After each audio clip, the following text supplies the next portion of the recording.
Before I introduce our presenters, I would like to offer a land acknowledgement.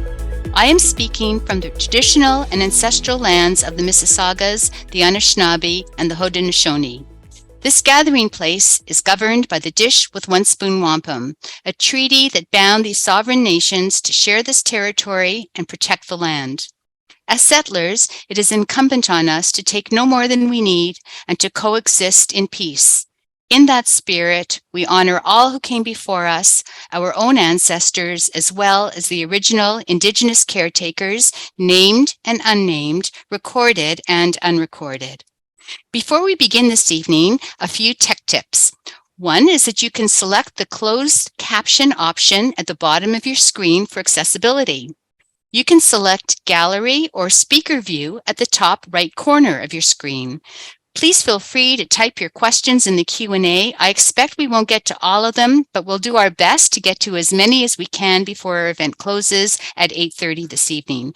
And tonight's presentation will be recorded. You'll be able to see it on social media and on APL's archived videos, and we hope you'll share it with people who weren't able to make it this evening. Food of the Future is about prospects for sustainable and community-based indoor architecture. Our presenters this evening are Fung, who is a consulting engineer whose areas of expertise include energy efficient and sustainable building design, nature-inspired regenerative building design, and LEED certification management. Phil's overarching design principle is buildings are like forest ecosystems. And Dr. Matt Hammond is a senior scientist at HiGarden, where he applies ecological principles of biodiversity and ecosystems to the design of food systems. Matt's working philosophy is that only a deep understanding of nature can provide solutions that work for people and the environment. Welcome, Phil and Matt, and I'm going to turn the evening over to you and come back on for our audience Q&A. Thank you so much, Risha, and also a huge thank you to everybody at Aurora Public Library, Lucy and everybody for making this happen. It's been really exciting for us to be part of this evening, and we're very much looking forward to sharing this with you. So. We're going to be speaking to you tonight about prospects for sustainable and community-based indoor agriculture. This is what really excites us, and we are going to start off with speaking about Earth, since this is an Earth Day presentation, and as you may be aware. A lot of the state of the Earth systems, the things that really make the Earth work for us, the things that the Earth does for us, the benefits that it brings to us. A lot of the types of these benefits are in decline. So when we see them since the 1970s, about 78% of these different types are on the decline. And I promise this is the only depressing slide because we bring a message of hope tonight. That's what we hope to portray. So when we think about these things that are declining on our fragile and precious planet, there are things like water quality, which we know we've made a little bit of a mess of. Soil health is impaired. We see a lot of the things that impact people on the decline. So the benefits that people get from being in the outdoors. The more and more we live in cities, the more we see these things dwindle. So what about food, you might ask? Food production is a really important thing that the planet provides for us. The interesting answer to that question is that food production, it's a massive global food system, and it's actually a very efficient food system. And so we haven't really seen the pinch of that yet. Food production is really keeping up with people. So why is that? It's because of food technology advancements. We've seen amazing advancements since the 1950s. These are advancements in the use of fertilizers, the kind of crops, the specific varieties that people use. All of these have meant that when we look at a graph like the one on the right-hand side, we've got, yes, more and more people, but the crop yields, that's the amount of food that you can grow on a patch of earth, has actually been increasing and increasing and increasing. this is great news, but things don't increase forever. And there's a bit of debate out there about this, but there are some suggestions that these yields are starting to sort of plateau. And so the question is, when populations keep going up, how do we make up for that gap? How do we do it when crop yields don't increase quite so fast? And there are, of course, a lot of great minds thinking about this. One of the most important things we need to do is to look ahead at what the future might look like. And I don't think it'll come as a surprise to a lot of people on the webinar tonight that there are a few threats out there. Some of the threats out there and the disruptions may be more familiar than others. I think everybody's aware that that extreme weather events are on the increase. We seem to see more and more of these extreme weather events and climate change. An example being a 2015 drought in California. $2.5 billion was the cost, that's in Canadian dollars, of that drought to agriculture. We also see fragile supply chains. Our supply chains are spread out over vast distances, thousands of kilometers. And so it only takes a small little disruption in one of those little links, like, say, for example, fertilizer prices jumping up to record levels. And this is because of an event which is a very significant event, but in just one part of the globe, the Russia-Ukraine war. So there are these disruptions and ripple effects. Another thing that we also don't often think about is all of the different uses that we plan to have for our land in the future. Sure, we want to grow food on our land, but we also need to be thinking about our land in terms of, we want to have carbon sinks. We want to restore forests so they can suck greenhouse gases out of the environment. We want biodiversity.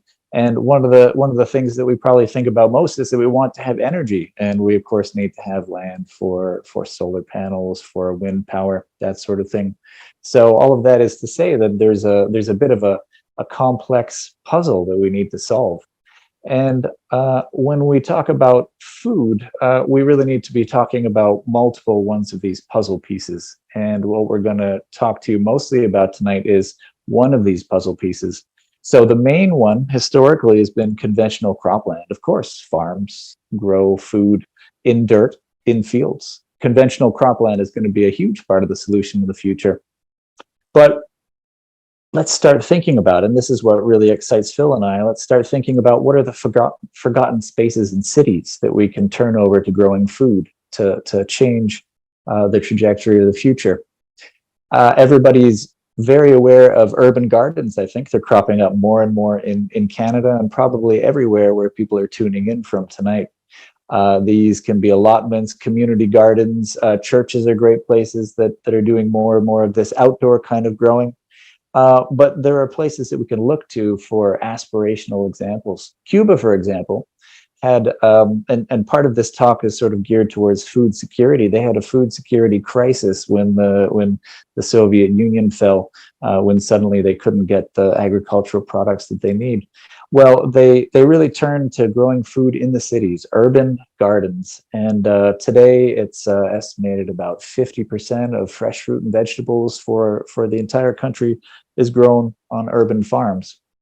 We're also probably very familiar with vertical farms and greenhouse farms. Greenhouse farms, of course, in Canada and in Ontario, sort of down the London area, is full of greenhouse growing. It's semi-outdoors, uses natural light. Vertical farms are cropping up more and more in urban areas. These usually use technologies like hydroponics. Well, let's look at what can be done with that. If we look at the Netherlands is a huge producer of indoor grown food, and it doesn't have much arable land for growing it outdoors. And it's estimated about 80% of the fruit and vegetables for that country is grown indoors. That's huge. That's huge, and very different from a country like Canada, where we're used to seeing all the corn, all the soybeans grown outside. So it's a shift of mindset. And another shift of mindset we're excited about this direction, and we think of it as a frontier, is that we can think about growing food in urban areas, but we can start thinking about what we can grow inside of homes and communities. So not at the commercial scale necessarily, not in greenhouses, but what can you do in your own home? What sort of technologies can you bring into the built environment, specifically inside homes and communities? This is what we do. This is the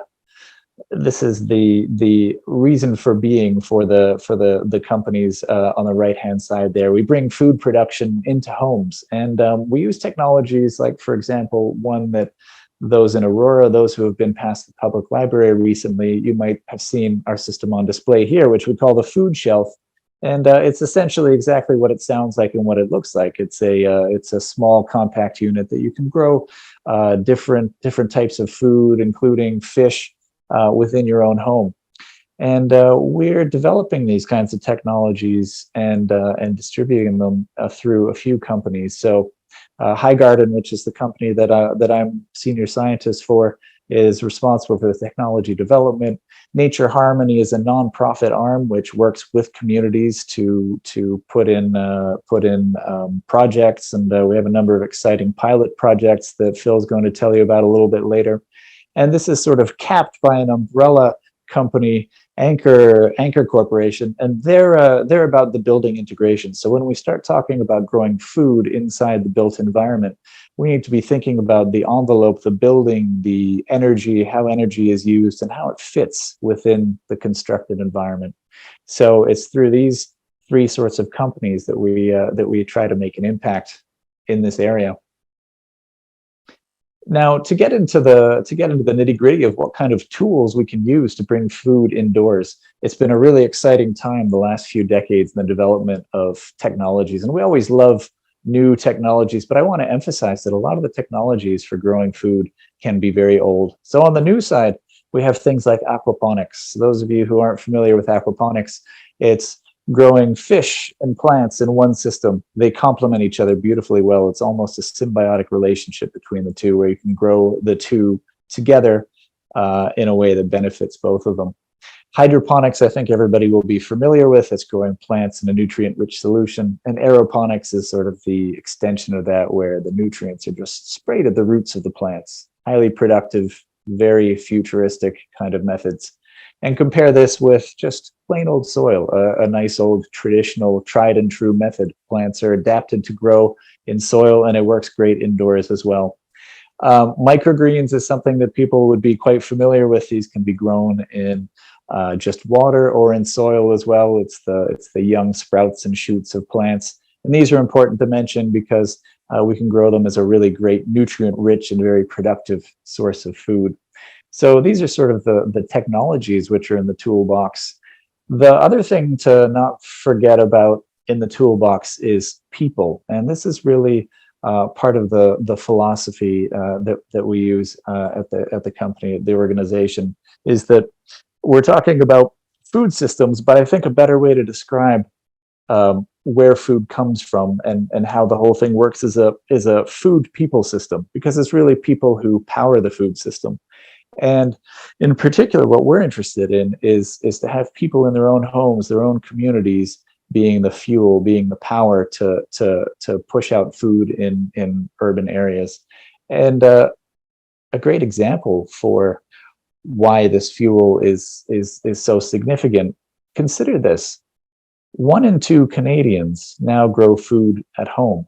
And this is a huge number. That's the number of people who are interested in and actively pursuing growing food in their own homes. And this was a 2020 figure, and my belief is that this is going to be a larger number in the future for a number of reasons. So people are really the key to growing more food in cities. And we can think about a number of places that we can engage people in the food system. We can engage them in private homes. So imagine your living room or your basement with food growing systems. We can think about multi residential units. We can think about buildings. We can think about schools, campuses. And we can also look at communities, and the community scale can be larger, where you have small farms which have groups of volunteers. And these are all models that we've been piloting over the last few years. And so communities can include also the energy part, where you can be off grid and have your own energy systems. And so Phil is going to jump in a few moments and give you some concrete examples of this. But first, I'd like to cover what we think are the keys to creating this kind of food and people system. How can we make it thrive? How can we have people growing food in urban areas and have it really, really work? We're interested in and put momentum behind the concept of food sovereignty. This might be a term which is unfamiliar to a lot of people, but it's really about people's rights to food. It's the idea that people can and should have healthy food that's culturally appropriate. And the other part of it is that it's produced in an ecologically sound and sustainable way. It's really that people have control over and have choice over the kind of food that they have. And we see 4 keys that are related to this idea of food sovereignty. So the first key, and you can think of these as things that a food and people system should have. It should have responsibility. So we're talking about responsible food. It doesn't make any sense to grow food in urban areas if it solves some aspect of food security, food insecurity, but disenfranchises or damages the planet and the prospects for future generations. So any sort of urban agriculture has to be done responsibly, and this sustainability really factors into this. And this is going to be a huge and significant thing for urban agriculture to navigate in the coming decades. Food security also has to be top of mind when we're talking about creating a thriving food people system. We're going to need to have a food supply that's steady through disruptions. I think most cities usually have on hand food for 2-3 days, something like that, fresh food that is. And so we really need to be building towards things where we have much more security, the ability to weather those kinds of disruptions. A food system also has to be safe. It has to not have hazards in food products, and this especially applies to pesticides and a lot of things that are applied in outdoor agriculture. And lastly, we need to think about diversity. So we think about diversity in 2 senses. First of all, the technology that grows food has to be able to produce different types of food. There isn't really food security, and there isn't really meaningful food unless that food gives the variety, the nutritional variety that people need. So it needs to be starches, it needs to be micronutrients, it needs to give all the nutritions that people need in order to thrive. And the second part of diversity is people's cultural needs. So we often make assumptions about what people need and want in their food, and often those assumptions are wrong. We have very diverse communities nowadays, and the cultural needs of people and what they expect and want in their food can be very different. So food technologies have to be very flexible, and they need to be able to accommodate all these different needs of people. And that's really the key to creating the foundation, these sort of community-oriented and people-oriented food systems that we're really pursuing. I'm going to turn it over to Phil now, because he's going to take you through some of the examples where we're taking these principles and turning them into realities. Phil? Thank you, Matt. Good evening. As Matt mentioned, we focus on food sovereignty. We believe food sovereignty has to do with how to build a good community and how to give a good well-being for everybody. So in food sovereignty, we have 4 areas, right? So the first area, so what we'll do is talk about a little bit about what that means, and then I'll show you what examples we have been doing, either pilot project or project with some community partners. The number one is the food responsibility. So we all know that we cannot produce food but kill the land. So eventually we have no food. So when we produce food, we have to make sure that how much carbon that we emit, what kind of waste that we generate, how do we recycle the waste. So the example that we have here is we have a project in partnership with City of Brampton. It is a zero energy food shed that using zero energy means it's not using any energy from the grid. It is all from the solar panel. And this is to demonstrate the urban agriculture. And this design, this system is placed second in the PEO York Region Research Project of the Year Award. Next, please. Next, please.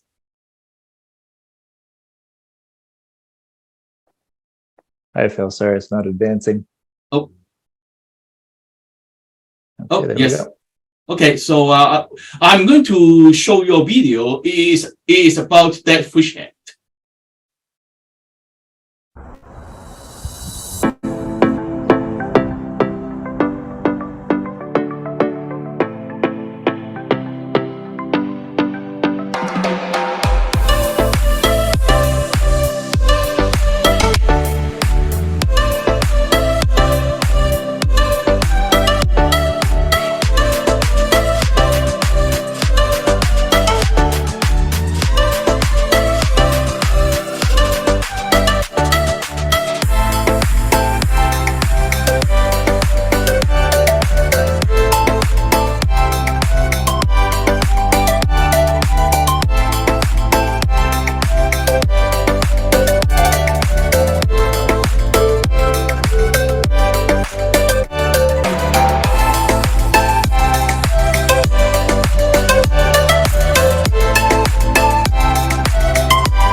Thank you.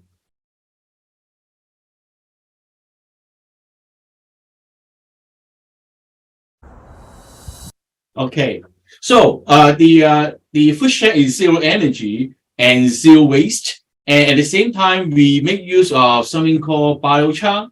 Biochar is a kind of charcoal that goes through a special process that has a lot of the beneficial microbes that we use when producing biochar. In fact, it is capture a lot of carbon, and at the end of our process, we make use of the biochar to filter the water, to be the grow media, to have all the microbes that benefit the soil as well as the fish system, means the aquaponics.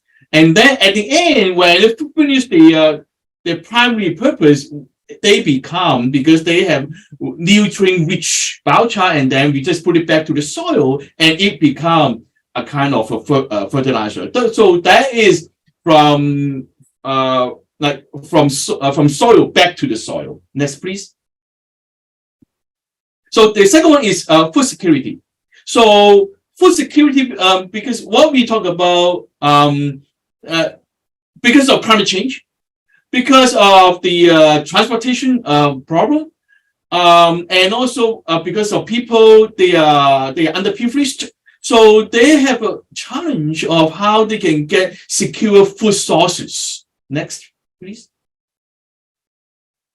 We have a project at St. James Town that is the highest density neighborhood in Canada. What we did was we put in the food shelf, put inside some of the people's home, and we also put a food hub into the food bank.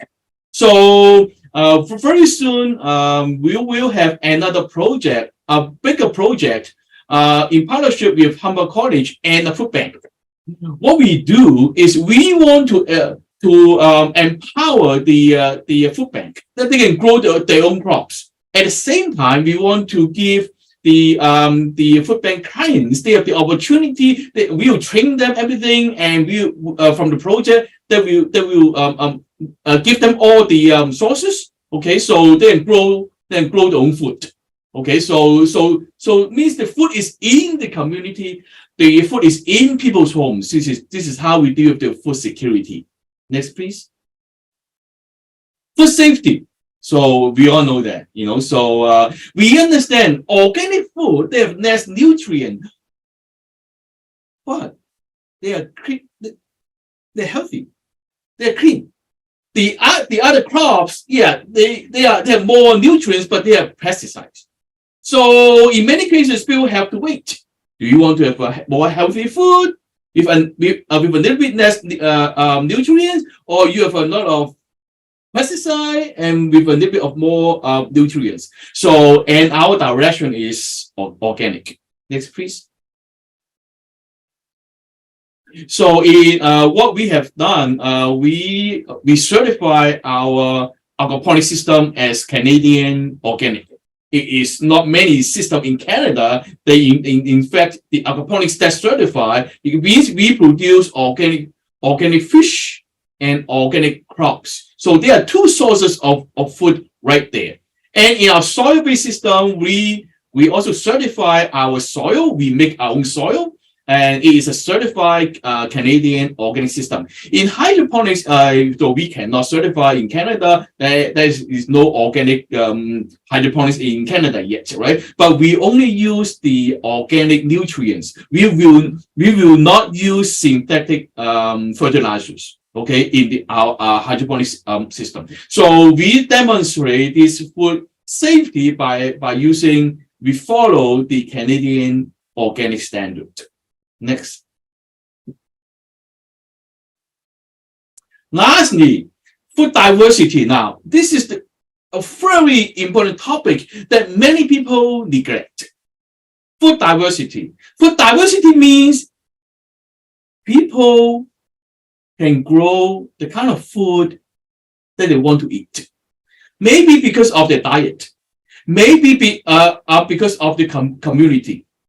All right, so they have their choice of food diversity. In one of the UN reports, it says many people die of food diversity. Yeah, food insecure is a problem, but the other problem that you cannot overlook is food diversity. Think about that, you can have hot dog for the rest of your life. Yes, you have no problem with food security, but you have a huge problem with food diversity. It means you have no nutrients. So food diversity is what we do here as well. Next.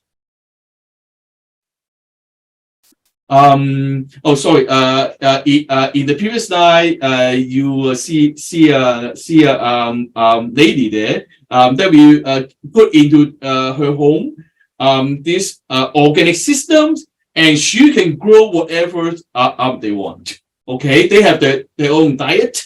They are in their community. They have their own preference of crops. So next, please. So what's the future? So we have to look at food sovereignty.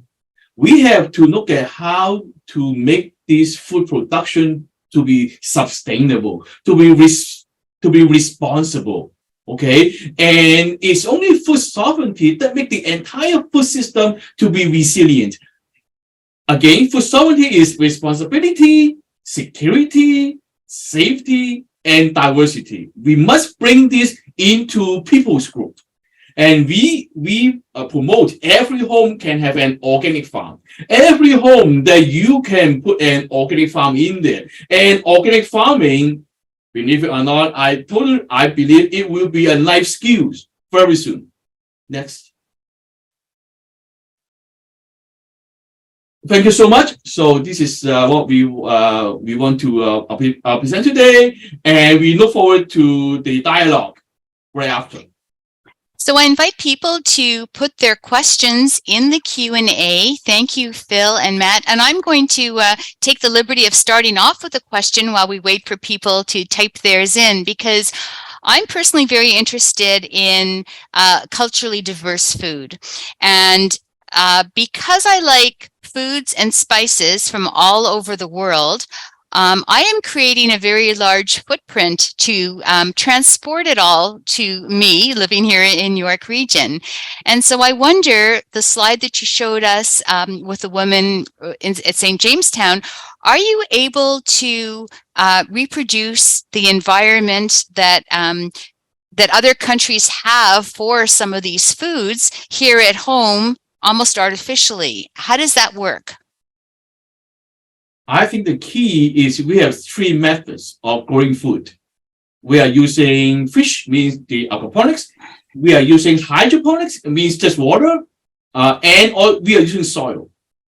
With all these three methods, we allow people to grow all kinds of crops. So if they have the seed, what we always encourage people is try all three. One of them will be the best. Some of them may not grow. Some seed may not grow in soil. Some seed may not grow in water. So, but yeah, this is how we promote our food diversity. If you only use one kind of platform, a growing platform, you will be limited.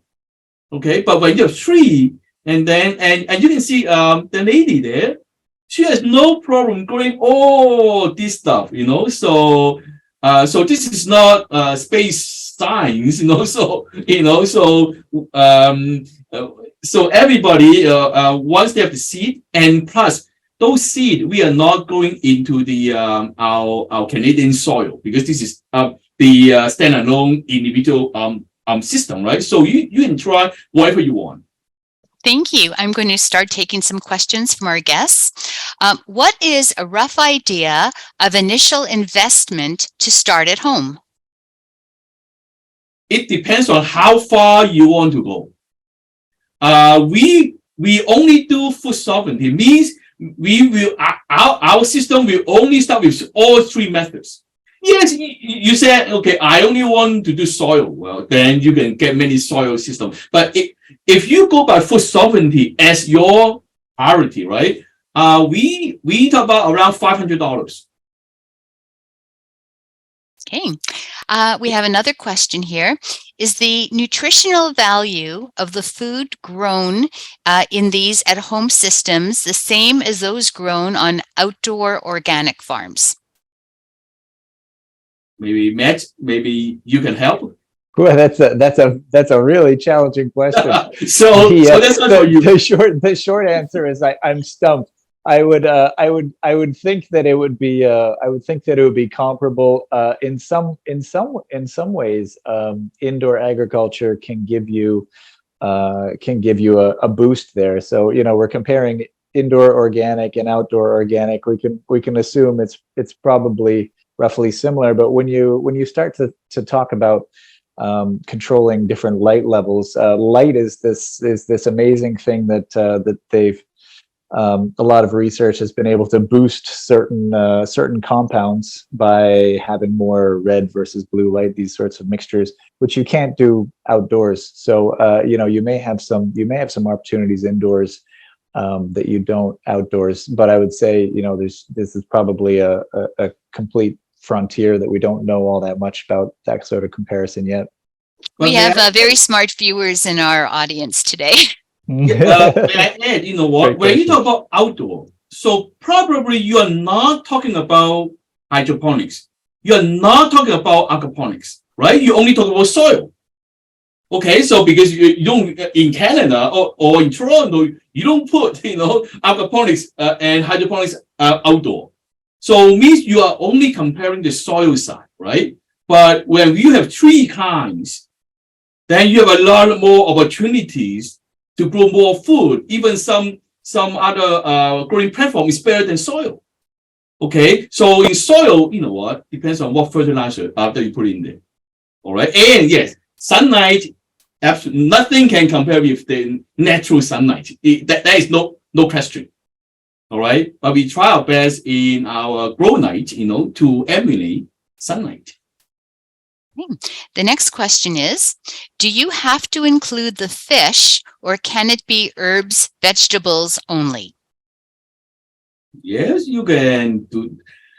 Yes, you can do that. You can have just soil and hydroponics and without aquaponics.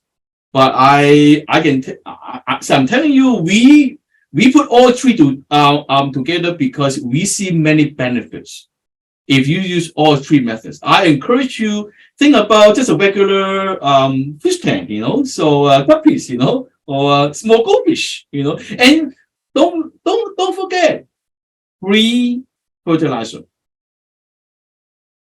Okay, is from the fish poop.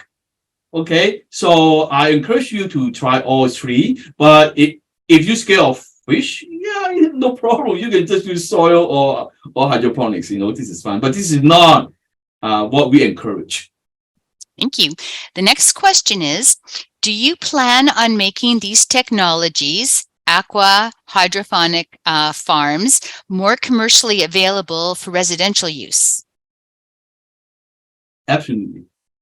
So what our belief is, every house can have an organic farm. I think every household, what this is my dream. Okay, one day every household will have either a bigger one, smaller one, like an organic farm there. And I absolutely believe this is doable, is affordable. This is our direction. Yeah, I'd like to add on, build on the affordable part. The technologies that are out there now, I mean, you can get amazingly precise and very high performance growth systems with automation and sensors and all this.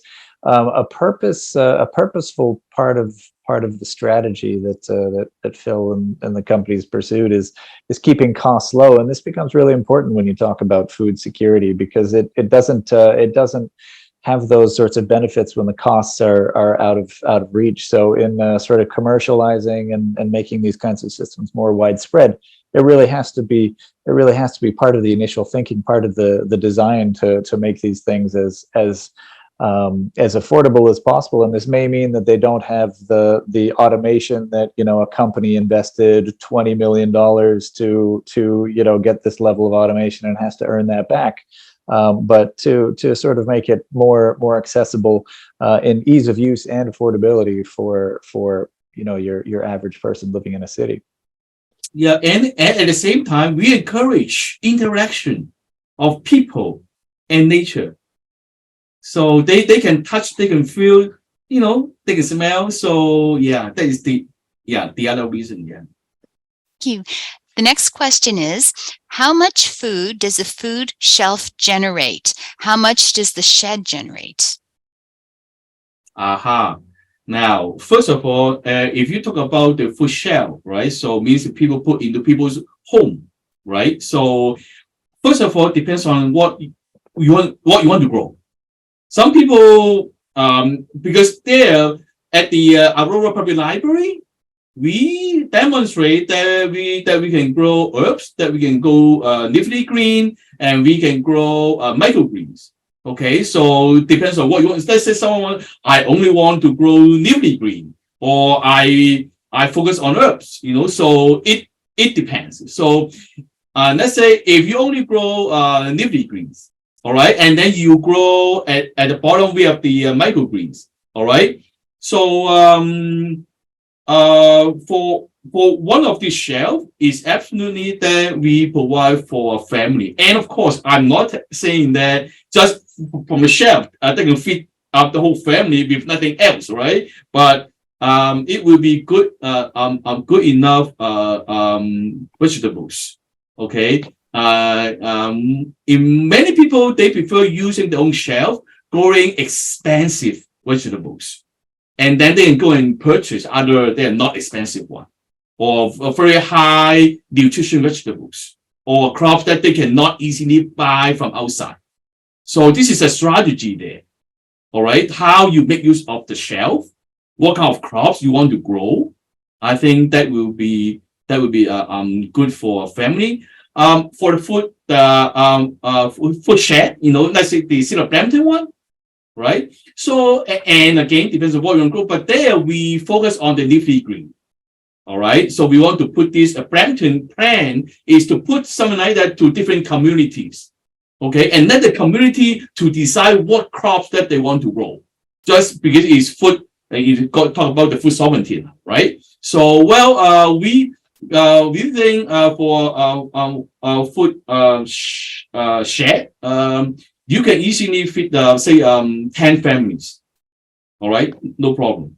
Yeah, in terms of numbers, we can think about the number of plants that we can grow in each of those systems. The food shelf that's in the Aurora Library right now, I think we're at maybe space for like 35 plants or something like that, plus some microgreens. And so, if we just for an easy currency to think about a loose leaf lettuce that you can grow up to a decent edible size in say a month, then you're talking about 35 lettuces. You don't want just lettuce, but just for ease of comparison.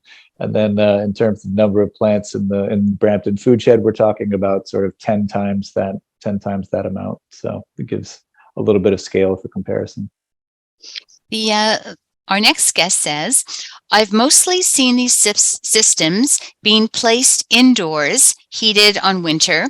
Are they also flexible to be placed outside on a non-heated shed in the patio? I want to assume some sort of heating will be needed in winter, right? This is what we are experiencing with our food shed. Okay, think about like a box, So, and also in winter time, we have very limited solar energy, right? So, but still, bare minimum, some kind of enclosure. I don't think you can just leave a plant there with absolutely nothing and exposed to the outdoor weather, So for the winter, I don't think you can do that. Okay, so you do require some kind of, first of all, some enclosure there. All right, and yes, some minimal heating. And what we also learned, you understand that winter crops means that crops that they can better for lower temperature. So we will grow those crops in the winter time. So there are some strategies that you can use, and by the same time, there's some bare minimum that you must have in order to do it outdoor. This one, yeah. Our next question is, do you need to use spring water or can you use tap water? You can use both. The technologies are very flexible and forgiving in that regard. Most of us get tap water, and most tap water in Canada is quite hard. It's got a high mineral content, and so yeah, you can certainly use that. It just kind of affects and it can be high pH or low pH water, and it just sort of affects how you set up the system in the first place. If the pH is off, you may need to correct it somehow. You add organic substances to correct pH. In the food shed, we use rainwater, and rainwater has some pros and some cons, but both of them work entirely well. There are just some slight differences in terms of setting up, just little technicalities, but no issues in using either. The next question is the substance you referred to, char, something you sell, or is it something people could make themselves? Well, yes, so first of all, yes, you can make your own biochar, but it means you need a pretty, but I don't think your city will like you do something like that, because you have to put up some kind of a big oven, put it outside, at a very high temperature. So no, but the problem is we purchased the char from BC, okay, because there is no supplier yet in Ontario, because of the supply and demand. Okay, so yes, you can produce your own, but it's not encouraged unless you're a real huge backyard, So yeah, you'd have trouble making large enough batches. I think you can find YouTube videos on like making like a tiny batch or something like that, but it requires you have to heat wood up to very high temperatures and things, and so. It requires like a full-on facility that, we're really hoping that we get these facilities back in Ontario, because it's a really amazing substance that's got an interesting future because of the carbon negative status of it. So hopefully in the near future we'll have suppliers closer at hand. Our next guest says, "Good evening. Could you please expand on the aquaponics, how it works? Thank you." Sure. I could. Yeah, I'd be happy to do that. Aquaponics, I find absolutely fascinating. It works sort of like an ecosystem. It's this really nice mutual friendship between plants and fish. And so, the easiest starting point into it is that fish have what plants want, and plants do what fish want. So what plants really want is some nutrients for them to grow on. They suck up compounds like nitrogen and phosphorus through their roots, and that helps them grow. Where they can get those sorts of compounds in abundance is in fish waste. And so if you have a fish tank, usually in aquaponics or aquaculture, just plain aquaculture growing fish, you create a lot of that waste, and you don't really have a place to put it. You don't have a good use for it, and so you end up having to do things like either flush out the water and bring in cleaner water, or some other measure like that. When you add plants into the mix, the plants are actually taking those nutrients out for you, so you don't need to do any of the cleaning for you. So the part of the friendship, the benefits that the plants are having for the fish, is that they're doing the water cleaning for them. And so that makes the water, well, at the bare minimum, survivable for the fish, but it actually cleans it up enough so that you can keep on. It's you circulate it between a tank where the fish are and a level where the plants are. So past those plant roots, and the plant roots keep on taking away those nutrients that would otherwise harm the fish. And so you get this happy harmony in between it.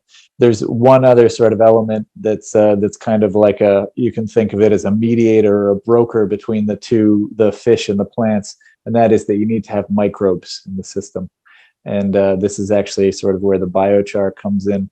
In the systems we use, biochar sits there, the water runs through the biochar, and you get lots of microbes growing on that biochar. And what that does, and it's critically important, is helps break down that fish waste into a kind of waste that the plants can use. So I started off by saying it's a friendship between plants and fish. It's actually a friendship between plants and fish that's helped along by these microbes. And so with this sort of triangle, you get everything working in quite a bit of harmony.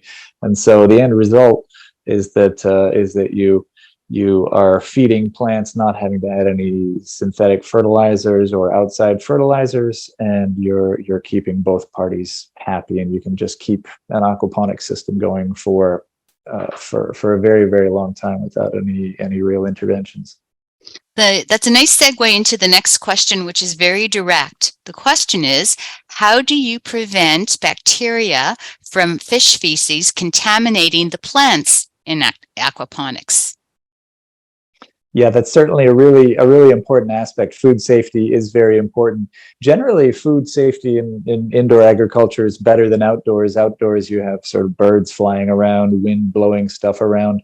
But you still do need to have controls in an aquaponic system. The control is essentially that fish waste sinks, and water gets filtered out by these bacteria, and it stays as good bacteria. And you never have complete control over what kind of bacteria are there, but you're only putting in clean stuff. And studies show that you don't get any pathogens building up in these systems, and part of it is sort of the conditions like high oxygen and these sorts of conditions that keep it safe. But you also always want to have controls just in case. And so the way that you get those controls in that kind of growing is that the water that the fish are living in never splashes onto the leaves. So you've got two kinds of crops: the kind of crops that you cook, and that takes care of any issues, and then the ones that you eat fresh. So either one you're growing in there, the water never, the design of the systems is such that the water never splashes on edible leaves, and that's not because there's any pathogen or bacterial risk, because studies show that that's not really the case, but just sort of as a precaution, you always build in these fail-safe food safety aspects to a growing system. Next question is, can fruiting plants like melons or zucchinis, can they be grown in your indoor systems? Yes, for sure. Yeah. Yes. Mm-hmm. Yes. The next question is, how does it work without pollinators? Yes, yeah, it takes a little indoor agriculture takes a little bit more extra effort because of that. So your options are to release some bees in your house. That's not probably not a popular option, but it can be for the most part it's fairly easy to pollinate on your own, and especially if you're sort of a green thumb and you kind of enjoy playing around with plants. It just takes a couple of minutes when you've got sort of tomato flowers. As a lot of the flowers is quite easy to pollinate them by hand. A little trick with tomatoes, you can take like a little mechanical toothbrush, and it vibrates like this, and you just touch it to the top of a tomato leaf, and that's often enough to get it pollinated. And so you sort of crop to crop, you kind of need to know the trick to do it by hand. But another way, ones that are easy to sort of pollinate, all it takes is like a bit of a breeze from a fan in order to do that. So that's the easiest. But next question is, what maintenance is required and time needed to maintain an entry-level system? It's relatively limited. So I would guess, so let's say we're talking about a shelf which is the size of one in the Aurora Library, which is about 6 feet tall and about 4 feet wide, that sort of thing. So the maintenance on that, we've got an automatic fish feeder on that, so you don't need to worry about feeding fish. You sort of have spurts of time where you have to maintain it, and that's sort of germinating seeds and transplanting them into there, and so that takes a little bit more time in a chunk, maybe sort of like an hour or two, something like that. But you only have to do that every few weeks. Other than that, it's just sort of a few minutes, like a couple of minutes a day, looking at how things are doing, and maybe you have to rip out some old plants and stuff. So really it's I'd say an average of sort of 10-15 minutes a day. It's that's averaged out across everything. There will be times where it spends more time on it, but it's not much of a time sink. Next question is, placing the system in the basement, any concerns with any humidity being created by it? Trying to prevent mold-happy conditions, would you need an air dryer? Yeah, I think that is similar to our food shed. Okay, this is enclosed. So yes, you can use the dehumidifier to control the humidity of the, especially the basement is already getting more humid, right? So use the and also we can recapture those water to reuse. The next question is, if the future is growing indoors, do we ignore the outdoors, or do we grow other things outdoors? Yeah, this is I always like this question, because there's always this sort of idea of whether urban agriculture is a replacement or not, and I'm of the believer that it's absolutely, it shouldn't be viewed as a replacement. We need all of this in the future for sure. I think we're looking at filling a potential future gap, and so I'm always a believer in using all of the tools that you have, and conventional agriculture is and will continue to be an enormous tool at our disposal. And so, what do we grow outdoors in the future? It's a good question. There may be some crops that make sense to grow outdoors in those large ones. Like think about wheat. If anybody's ever seen on TV or otherwise the scale and the efficiency of wheat fields, it's amazing. The combines that are just perfectly engineered to do all of this, it's incredibly efficient. So something like wheat may not make sense in the confines of buildings and in sort of narrower urban corridors. And so that might be the sort of thing where it just makes more sense to grow it outside. Those sorts of staples, and growing in cities, it might make sense to have these nice green fresh veggies that we no longer have to ship from Chile or California, and we'd have great benefit from not being able to do that. So I think the mix of solutions is always a good thing. Our next guest says, I've heard there could be issues with microgreens and bacteria. Is this a concern with the food shelf system? Well, it depends on whether you are using soil or using water. If you can use either soil or water to grow microgreens. But if you use soil, you make sure, okay, you have to sanitize the soil, right? For high temperature, okay, to kill the pathogens. But if you use water, that is really not a concern. Yeah, there's sort of two levels of control for growing microgreens safely, and it's always a good idea to grow things as safely as you can. As Phil was saying, it's sort of the media is one place, media being what you grow it in, one place where bacteria or things that you don't want can get in.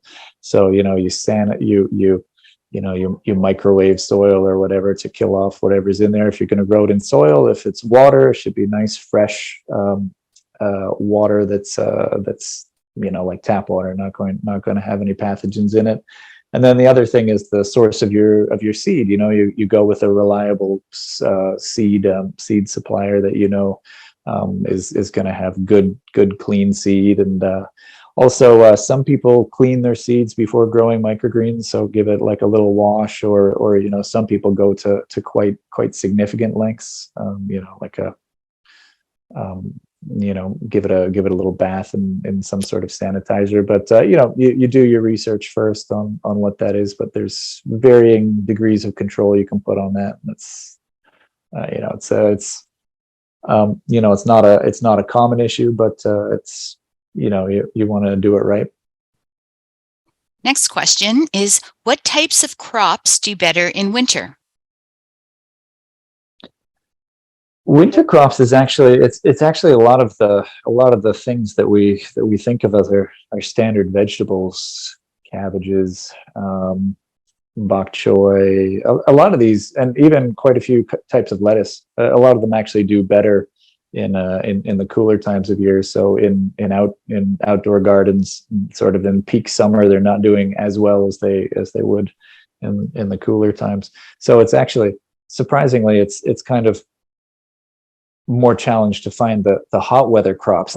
What's like the cool weather crops, it's kind of the options that people often jump to as like a stereotypical vegetable. It's sort of thinking what to fill your growing systems with.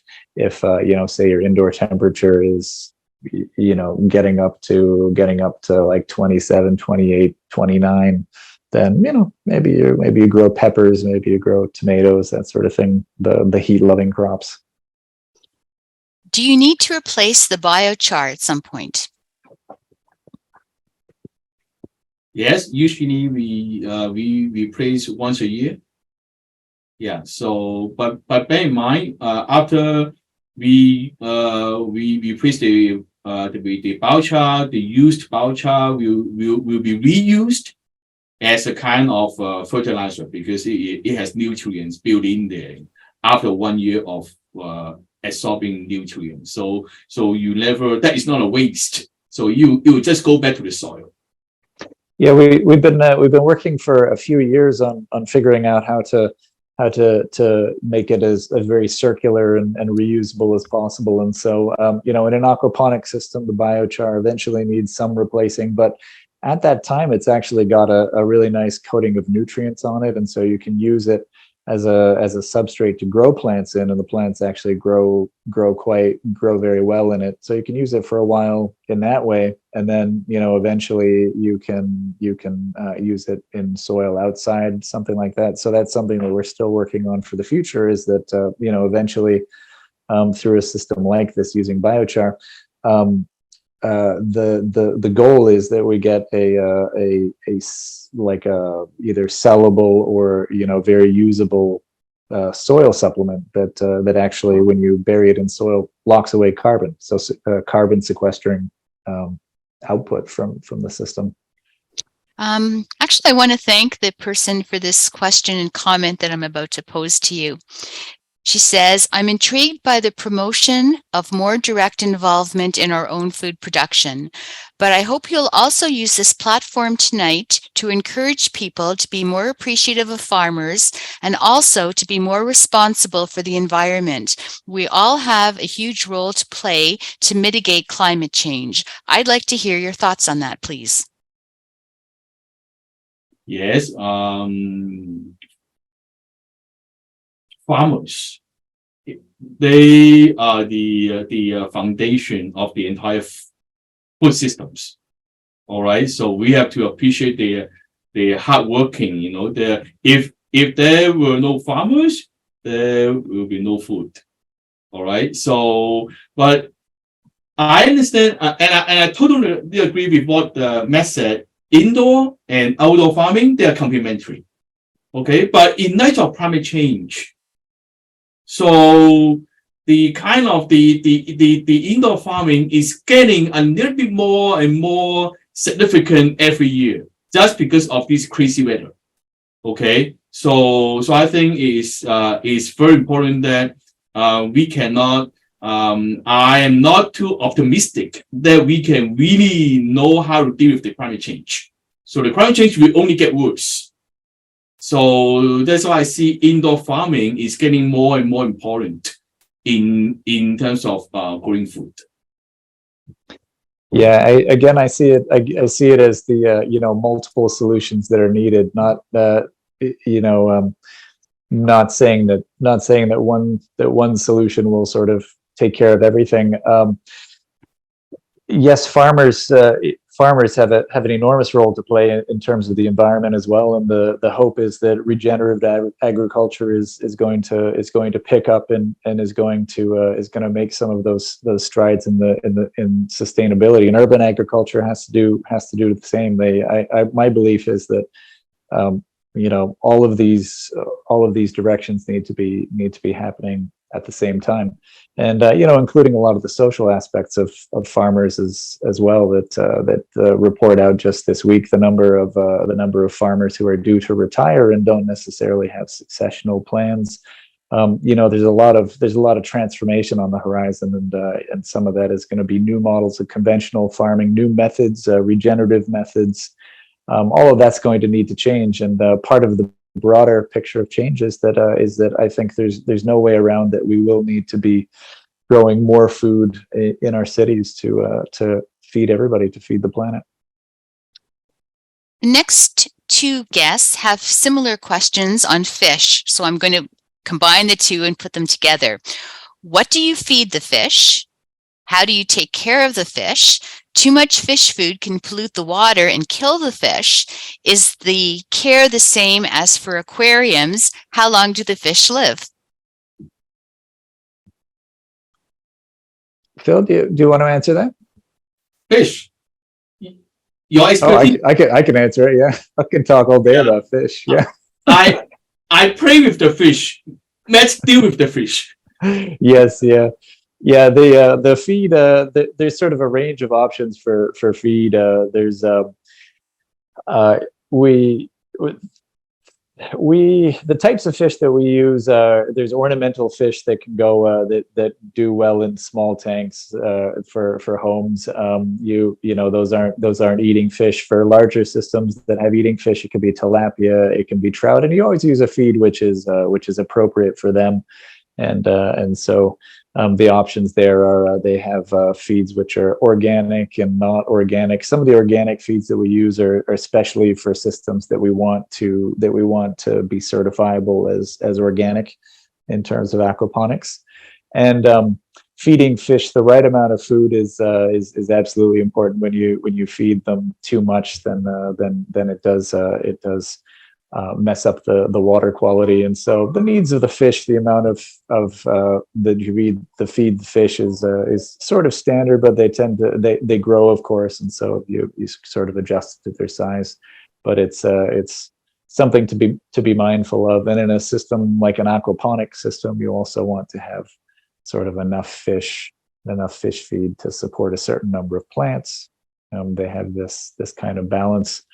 The fish, I mean, you can keep them going for a very long time. The sort of experimental systems that we have in the office that we do the research and development work on, we tend not to really harvest those fish because we just enjoy having them around, and the focus is on the plants, the crops, which for some people that's the main interest. Other people are more interested in the fish, and so the fish can hang around for quite a while. And we have one in the office who's sort of a mascot named Erwin, and he's probably a world record for longest lived tilapia. I mean, he's absolutely huge, like about that big, and probably maybe 10 years old. Do you think, Phil? Possibly, and also even regular small feeder fish. When I bought it around an inch, now a lot of them they're already 6-7 inch. So they really live long, Yeah. Well, that's a nice segue into our next question. In aquaponics, is the expectation that fish breed within the system to keep the population if you end up consuming any of them? How do you keep the fish population if you do consume some? Interesting question. Yes, one of our clients that his intention is we put a big aquaponics system there, right? And of course, and hydroponics and soil, right? And what his intention is to use the fish as a protein source for the community. And I told the gentleman, hey, you know what? You cannot just do that. You do require what we call like a fingering systems. So you can start with fingerings, right? So at the same time, right now, what we are start doing in our lab is how to breed fish. Okay, so means you have to do the entire cycle from breeding. Breeding is a different thing, okay? But the bottom line that you should do is you have another tank. You have all the fingerings there, and let them grow bigger for the purpose of replenishing. Then you use those adult fish, that may be consumed. So it means you cannot have just a regular system, and you do require a system to replenish them. Next question is, what happens to the natural rhythm of the cycle of the plants when you grow all year round? Is there a nutritional depletion or strain when growing these crops all year round, where normally they have a rest season? Most of the crops that we grow are pretty short-lived crops. So they will have finished their lifespan in a matter of months. And if you're talking about some so they're not actually experiencing sort of the length of the year. The other thing that we not much variation from summer to winter. For the most part, just because the environment isn't changing that much, and I think that's true of much of indoor agriculture. That the plants really are responding to the light and the temperature that they're presented with, and that's held pretty steady in most indoor agriculture. And certainly, if you're talking about growing inside people's homes, then it's pretty constant for the plants. Thoughts on regenerative farming?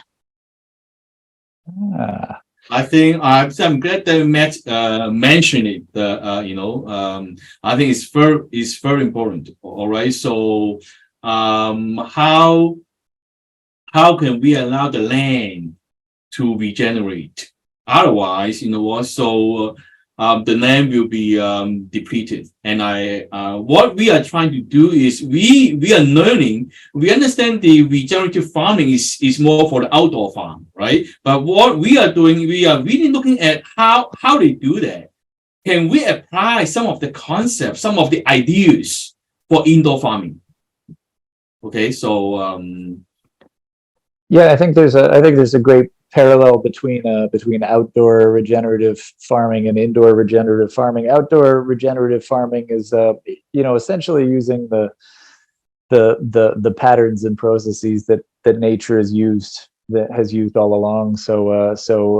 Using the replenishing of soil nutrients and soil carbon and emphasizing biodiversity and that sort of thing. That's a really important thing to apply to outdoor agricultural systems. It's it's going to be really interesting to see. We're moving from a paradigm of having great productivity of farms while having an environmental toll, and we're sort of trying to maintain that productivity and in regenerative farming actually have some positive benefit.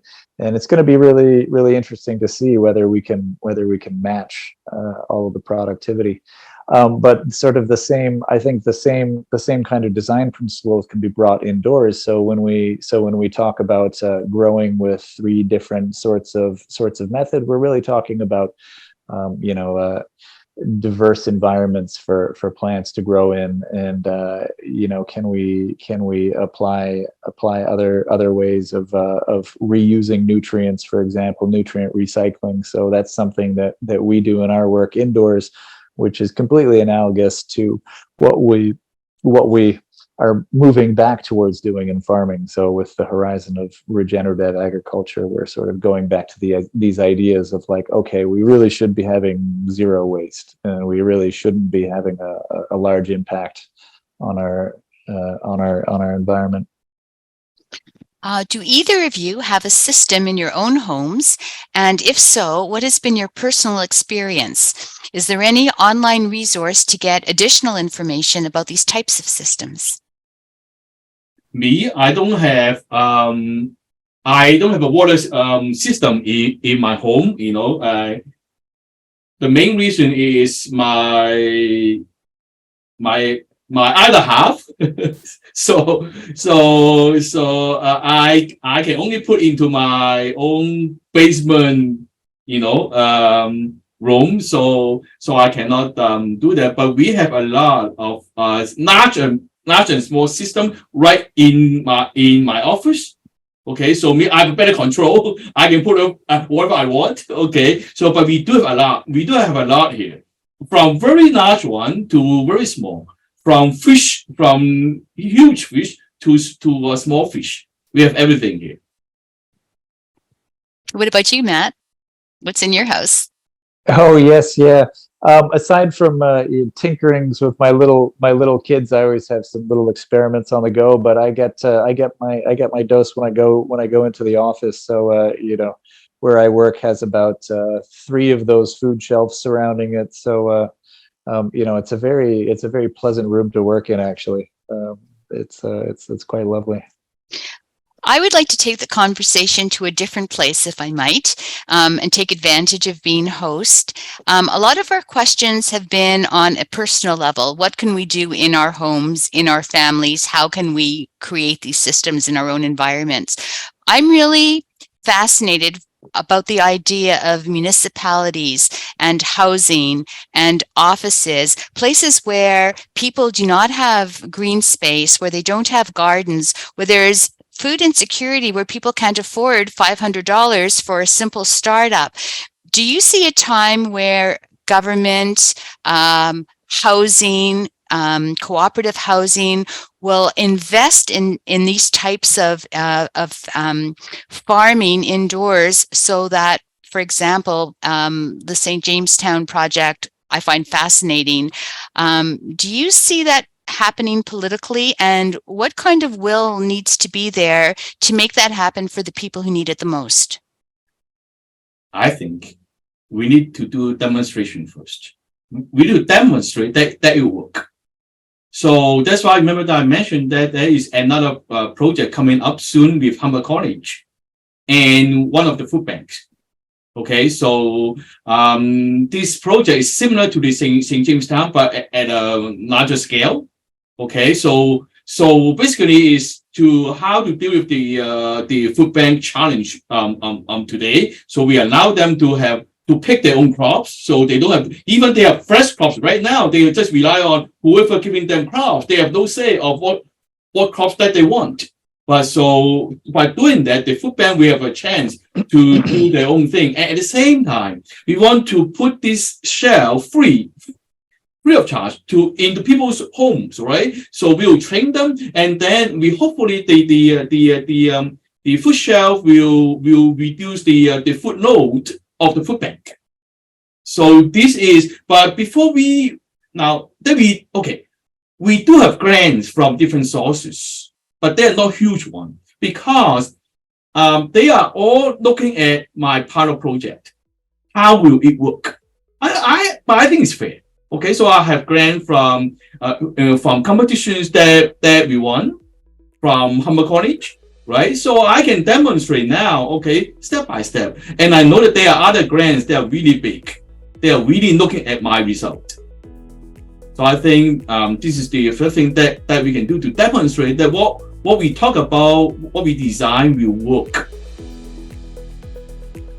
The last thing we have from our guest this evening is not a question, it's a comment. Perfect ending. Thank you so much for a very interesting and informative session. So we've come to the end of our evening, and I would like to thank Phil Fung and Dr. Matt Hammond for sharing their incredible work with us. I'd like to thank Lucy Frechette for tech support. And this Saturday at 2 o'clock in the afternoon at Aurora Public Library, Phil is going to be harvesting the produce from our model biome, and we're going to be donating it to the York Region Food Network. So please drop by and be part of the harvest. And one of our information and programming staff at 2 o'clock before we start the harvest is going to do a short pop-up story time, so about gardening and harvesting. So if you've got children or grandchildren or just love to hear stories, come a few minutes early and enjoy that. And I would like to say good night to everyone, and thank you so much for spending your evening with us. Good night, everyone. Stay safe. Thank you.